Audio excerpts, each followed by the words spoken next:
நீங்க எவ்வளவு கஷ்டப்பட்டு முயற்சி செஞ்சும் பண கஷ்டம் தீரலையா? கடன் மேல கடன் வாங்கி மன நிம்மதி இல்லாம தவிக்கிறீங்களா?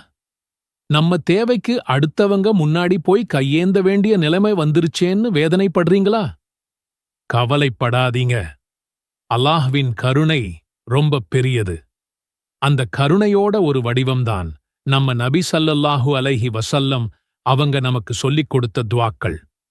மலை மாதிரி கடன் இருந்தாலும் சரி, தீராத வறுமை இருந்தாலும் சரி, அத்தனையும் நீக்கி அல்லாஹ்வின் பரக்கத்தையும் வளத்தையும் கொண்டு வர்ற ஒரு சக்தி வாய்ந்த துஆவைத்தான் இன்னைக்கு நாம பார்க்கப் போறோம்.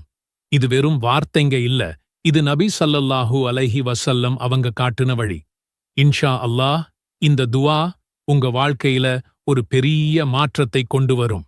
நாம எல்லாருமே நம்ம வாழ்க்கையில ஒரு முறையாவது ஒரு பெரிய கஷ்டத்தை சந்திச்சிருப்போம். அதுதான் பணக்கஷ்டம்.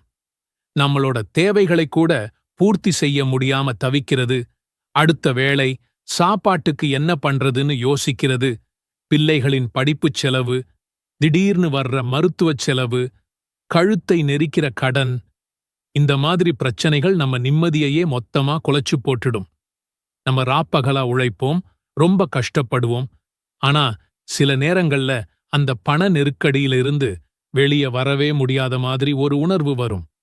யார்கிட்ட உதவி கேட்கிறது, இந்த பாரத்தை எப்படி இறக்கி வைக்கிறதுன்னு தெரியாம ஒரு விரக்திக்கும் கவலைக்கும் உள்ளாயிடுவோம். இப்படிப்பட்ட நிலைமையில் இருக்கிற ஒவ்வொருத்தருக்கும் ஒரு ஆறுதலான செய்தியை சொல்லத்தான் இந்த வீடியோ. நல்லா புரிஞ்சுக்கோங்க, இந்த உலகமே ஒரு பிரீட்ச கூடம்தான். இங்க செல்வமும் ஒரு சோதனை, வறுமையும் ஒரு சோதனை. செல்வம் வரும்போது நாம எப்படி நடந்துக்கிறோம், கஷ்டம் வரும்போது எவ்வளவு பொறுமையா இருக்கோம்னு அல்லாஹ் சோதிச்சு பார்க்கிறான். ஆனா ஒன்னு மட்டும் நிச்சயம், அல்லாஹ் எந்த சோதனையையும் தாங்க முடியாத அளவுக்கு கொடுக்க மாட்டான்.